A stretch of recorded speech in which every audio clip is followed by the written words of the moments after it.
Hello everyone. So today I'm going to be looking again at Australia's squad to India, and I'm going to be selecting three teams. Um, I suppose six really. Three teams which are going to be the team that I would pick if I had the right squad, or had a squad that I wanted. And I'm also going to differentiate between when people are recovered from injury and the current injury situation. And then I'm going to pick the second team or teams. It's going to be based on the squad that was selected, an 18-man squad. And the third one is going to be what I think the selectors do. I'm going to be looking at how I think that'll play out. So first of all, we do know who Australia's best 11 is. It's been a pretty consistent 11 for probably a year or more now. The only time it changes is when there's an injury or illness. So I'm just going to quickly speak of that squad. We do have two injuries, so I'm going to go over that. So the squad, the first 11 that we have are so Usman Khawaja and David Warner are opening. I know Warner hasn't scored a bit lately. Then he got that double century. Actually, got the man of the match, the man of the series award, and the man of the match award, and probably shouldn't have. Is he in form? Don't know. Those two both often struggle overseas, so that's a bit of an issue. But I don't see either of them being replaced mid-series. Um, Number 3 and 4 will be Manus Labuschagne and Steve Smith. These two are our rocks. They're, I believe, ranked 1 and 2 in the world in tests. If Australia are going to win or even draw a match, those two will probably have to get really big scores. So not just centuries, as Labuschagne said, more than a century. So just as many as they can. Number 5 is Travis Head. He's in some pretty good form. He also struggles overseas. There is a thought that he might be in such good form that he'll actually do well there. His bowling has picked up. He'll probably be used as a second spinner, or if we play more than one spinner, one main spinner, he may be used as a third, fourth, whatever. Smith and Labuschagne both have been spinning in previous matches. In fact, both have played as proper spinners early on in their careers. But then, a bit out of practice, they may be called on to bowl a bit more, but I don't think that we'd want to risk it because their batting is much more valuable. Number 6 would normally be Cameron Green. He's out injured for at least the first test. That's one of the two that we're going to have to replace. Number 7, or wicketkeeper, he might bat at 6 in some matches, is Alex Carey. He's going to play in every match, I believe. Then we have Pat Cummins, captain, going to play in every match. We'll normally have Mitchell Starc. He's out injured, so that's another one we're going to look at replacing. Then we have Josh Hazlewood and Nathan Lyon. Now, Cummins and Hazlewood are, I believe, the top 2 bowlers in the world, or at least close to it. Tests, ODIs, whatever you name it. Nathan Lyon is Australia's best spin bowler, even though I have argued a lot of times that we should be looking at our best bowlers, not our best spin bowlers. We do like that variety. So he's probably going to play in every test. So the two that we're looking at replacing for the first test, Cameron Green and Mitchell Starc. I'm going to name the rest of the squad. Well, I'll do that later. So Cameron Green, if I was looking at replacing him, I would look for a like for like. The most like for like player out there in first class cricket in Australia is a guy called Aaron Hardy. Now, he's got a great record, first class level. Hasn't played an international, so is a bit of a risk. He also is a pace bowler, but he has not been named in the squad. I'd actually probably be going for Michael Neser because he will bowl those long spells. He's a bit of a swing bowler, sorry, and probably more of the right kind of bowler to what Green is and what Hardy is. In India, I might go with that and sacrifice a bit in batting. Although Neser's still quite a decent batsman. He's not a top 6 batsman, but he's not too bad. Neither has ever been picked. So if in my ideal squad, with those 2 players missing, I would have picked probably Michael Neser. And for my pace bowling, I would go with Scott Boland. I actually think Boland has gone past Mitchell Starc in the rankings. I now think he's Australia's 3rd best pace bowler. I think Mitchell Starc has dropped to 4th. It's in my opinion. And I also think in Indian conditions, depending on the ground, obviously, you don't necessarily want a strike bowler. And if you do have a strike bowler, you want to have a lot of other bowlers to support them.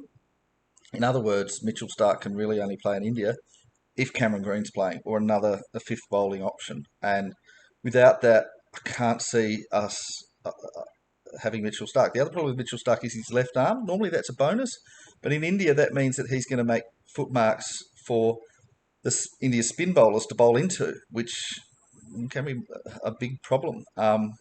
So we could actually be helping India's spin bowlers by playing Stark.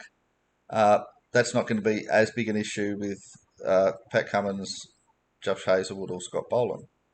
So, given the squad that we've got, um, I'm going to go over the other seven in the squad. So the other seven in the squad, I'm going to name them. So the two batsmen are Matthew Renshaw, who can both open and play in the middle order.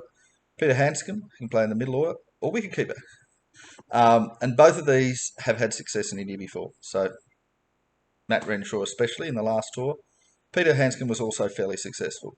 Then we have, well, three spare spin bowlers in Ashton Agar, who's left arm.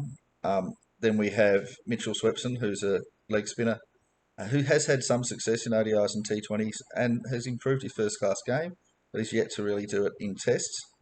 And then we have Todd Murphy, completely unknown quantity, has a good first class record after 7 matches. We're not sure how he'll go. And then we also have Scott Boland and Lance Morris, who's a pace bowler. So there are our 7 spares, if you like. Now, given those 7 spares, who are the two that I would pick? I would be picking Scott Boland because I think, first of all, I think he's actually better than Mitchell Starc. And secondly, I think in Indian conditions, you do want to have more of a swing bowler than a pace bowler. It's very risky to play a pace bowler. So even though Lance Morris is more of a like-for-like replacement for Mitchell Starc, other than I don't believe Lance Morris bowls with his left arm, but might have to check that. But yeah, I'd certainly put Boland ahead of Morris. I think Boland's a better bowler and more of the right kind of bowler for India.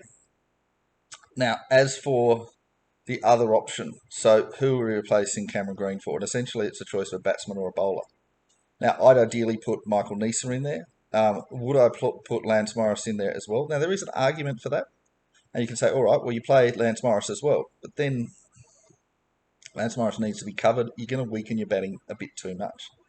So then do we play a Todd Murphy? Play with 3 pace and 2 spin and just stuff up our batting? And I think that's risky. Todd Murphy is a bit of an unknown. So I think you actually should go with Matt Renshaw. So given the squad we've got, I'd put Boland and Renshaw in the team. So I don't have a place for Ashton Agar. I think his bowling is too weak. And in India, we have seen in over the years that, yes, a few Australian spinners have done reasonably well. But if you look at that compared to how well our pace bowlers have gone, and I'm going to look at Glenn McGrath, Jason Gillespie, Michael Kasprowicz. Now, Brett Lee didn't do all that well in India. But then Michael Kasprowicz was something of an Indian specialist because he was more of a swing bowler than a pace bowler. And out of the recent lot, Pat Cummins, Josh Hazlewood, and Mitchell Starc all have good records in India. Now, the bowlers that have failed, quite famously, Shane Warne does not have a good record, did not have a good record in India. He was complaining of injury there. Nathan Lyon has the best record of any Australian spin bowler in India in the last 20 years. He averages 37. The best pace bowlers are averaging between 21 and 25, even out to Mitchell Starc at 30.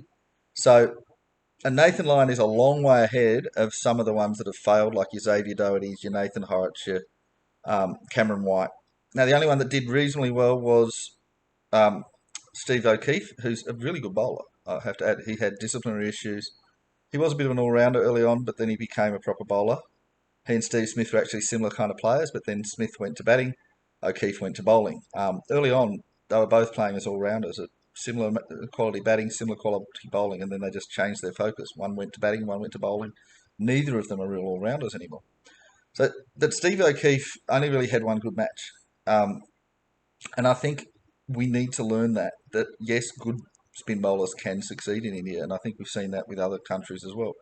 But weak spin bowlers get slaughtered, and that's the problem with playing an Ashton Agar. He's going to be slaughtered. Will Mitchell Swepson be slaughtered? I'd think probably. I don't think he's quite at test level. Now, he might not be slaughtered as much as Ashton Agar, and he might do well, because he does at least have that international experience and that international success at T20 and ODI level, which Ashton Agar doesn't have.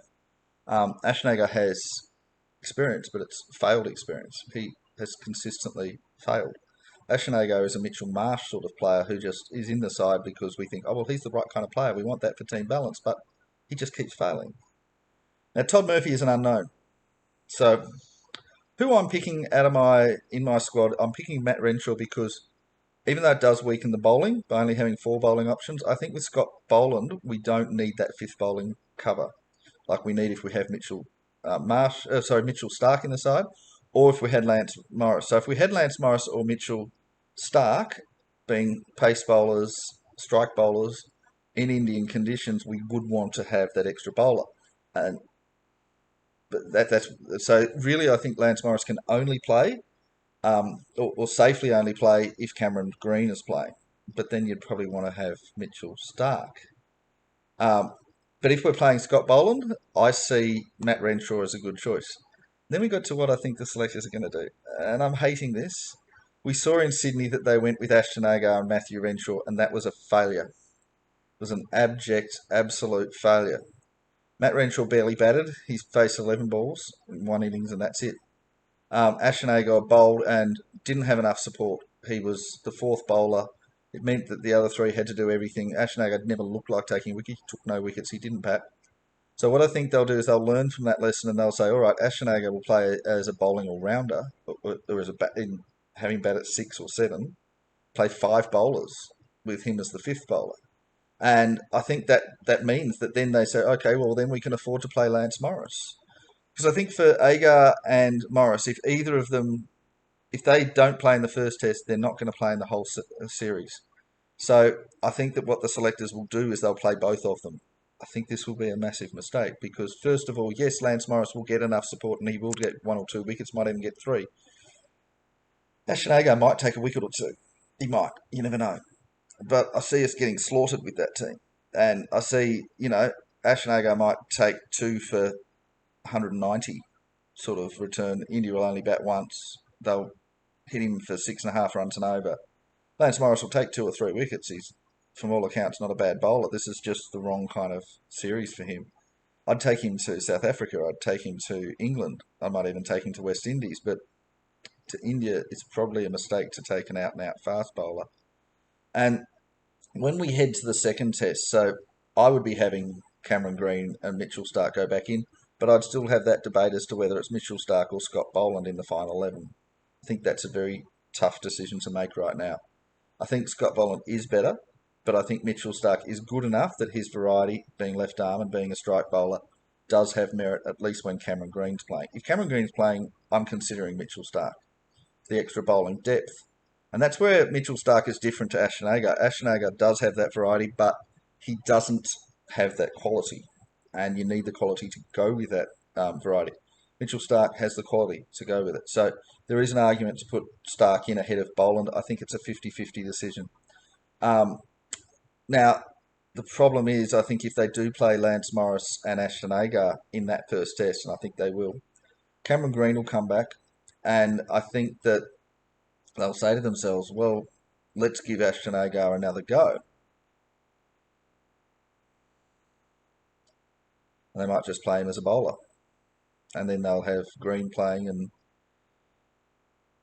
yeah, you still have. I think they might even wait on Stark. They play Hazelwood and Cummins with Agar.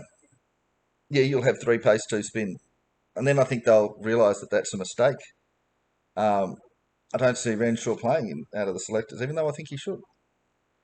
Um, yeah, and I think then we'll get in the situation where okay, we'll even might drop Green, or might drop Head or Khawaja or Warner. Might drop Warner and play Renshaw opening the batting.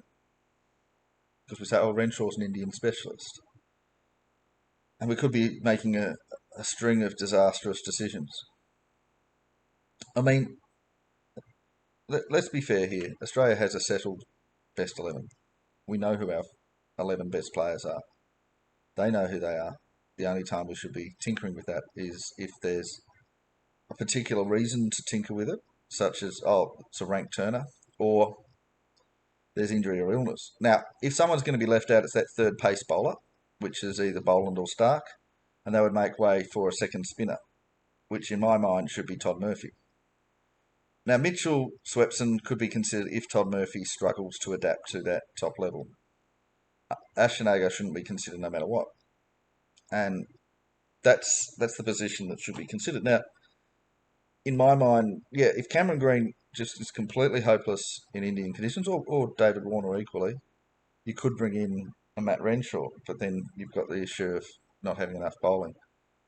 I think it's a simple selection, and yes, we still are playing our 11 best players are in that squad, our 12 best, because Scott Boland and Mitchell Starc are 50-50 choices. We don't know which one of them's better, and it would depend on the conditions. If we have Cameron Green in the side, we can afford to play Mitchell Starc. Mitchell Starc offers variety that Scott Boland doesn't. That's the problem with Scott Boland. If he could learn to bowl with his left and bowl in the same way and learn to bowl a bit quicker, you could pick him ahead of Mitchell Starc. But if Mitchell Starc loses a bit of form, and he hasn't really been in great form lately, you could argue, all right, Scott Boland. But yeah, it's a tough decision, that one. The other decisions shouldn't be tough, and yet we're making them tough because we've decided that we want to have a left arm spinner. The fact that we don't have a good left arm spinner going around means that we're picking Ashton Aker because he bowls with his left arm. And maybe because he bats a little bit too. And we like the fact that Cameron Green can bat. It's a Mitchell Marsh sort of situation where every time that Mitchell Marsh was selected, I hated it. Ashton Agar, every time he's even in the squad, I'm hating it. Certainly at test level. I mean, one marker is he's not getting picked. Other teams are not interested in him. It's not like you're not seeing India going, oh wow, I wish we had an Ashton Agar. They're not. They're not even saying they wish they had a Nathan Lyon.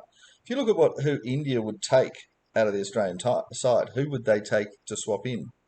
Steve Smith and Marlis Labuschagne, absolutely. They're better, or at least on par with their best players.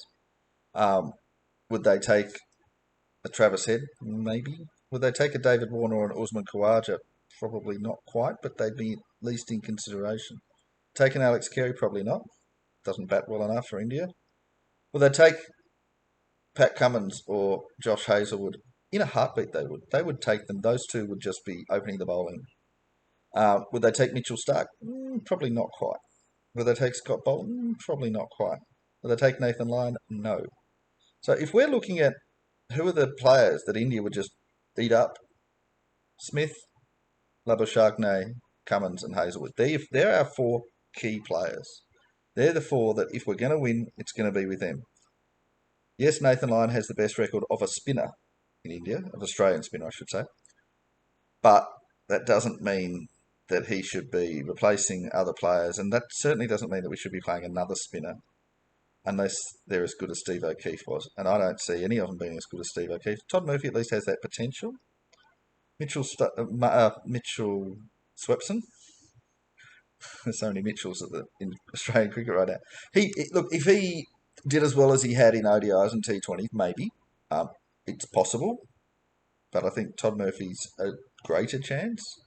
I'm not saying Todd Murphy will definitely succeed. He might not. The step up is a big step up when you go to internationals, and playing overseas is harder than playing at home.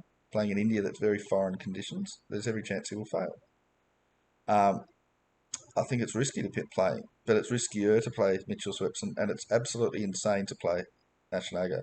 Now, if I'm completely wrong and Ashton Agar picks up 19 wickets in a match and wins the match, scores double centuries, and I'm wrong. Maybe he's a much better player than he looks. It's not just that he didn't take any wickets in Sydney; he didn't look like taking any wickets. There was no balls that could have taken a wicket. There were no deliveries that saw the batsman ask questions of their technique. And South Africa has a very weak batting side right now. They were defensive. Should have been when spin bowlers just run amok, and he couldn't do it. India are not going to be doing that. India are going to go, who is this joker? And they're going to slaughter him. And so we'll have to take him off. That means other players will have to step up. That means you'll have a Travis Head bowling a lot more. And it's just you covering a player. And I mean, we only need to draw one match. We might not even need to do that in order to make the World Test Championship final. you could argue, oh, look, we'll put Ashton Agar and Lance Morris in the first test. I think they will. But as long as you drop them for the second, drop both of them. I mean, certainly Ashton Agar, but I would drop Morris as well for this tour. I'm not saying Morris should never play for Australia. I don't. That's not my view of him. But I mean, he is untried. We don't know how he'll handle it. But he's been in the squad for long enough that he's probably going to be okay. But he's just unless it's a fast bowling track, and who knows what India's curators will do.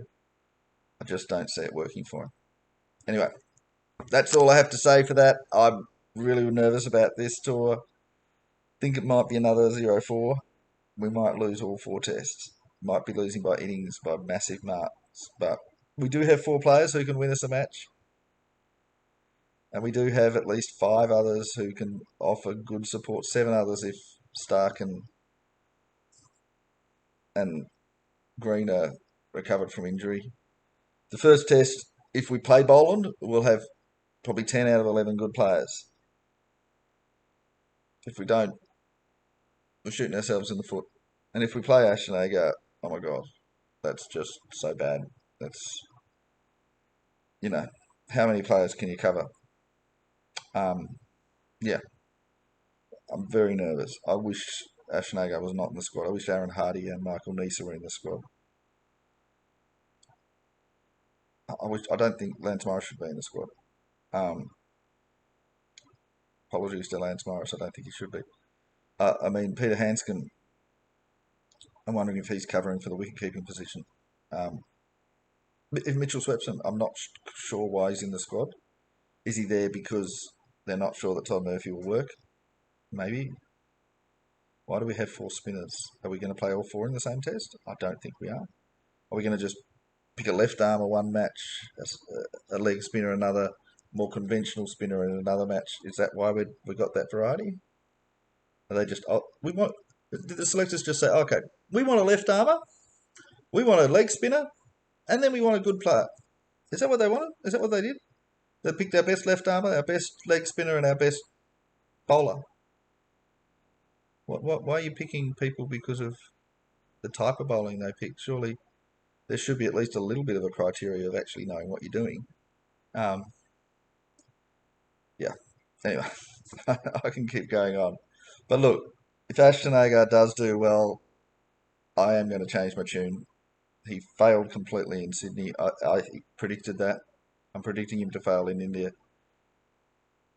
I really do hope that the selectors at least consider not playing him. Because I think if he does play, even for the first test, you might think, oh, well, that's just one test.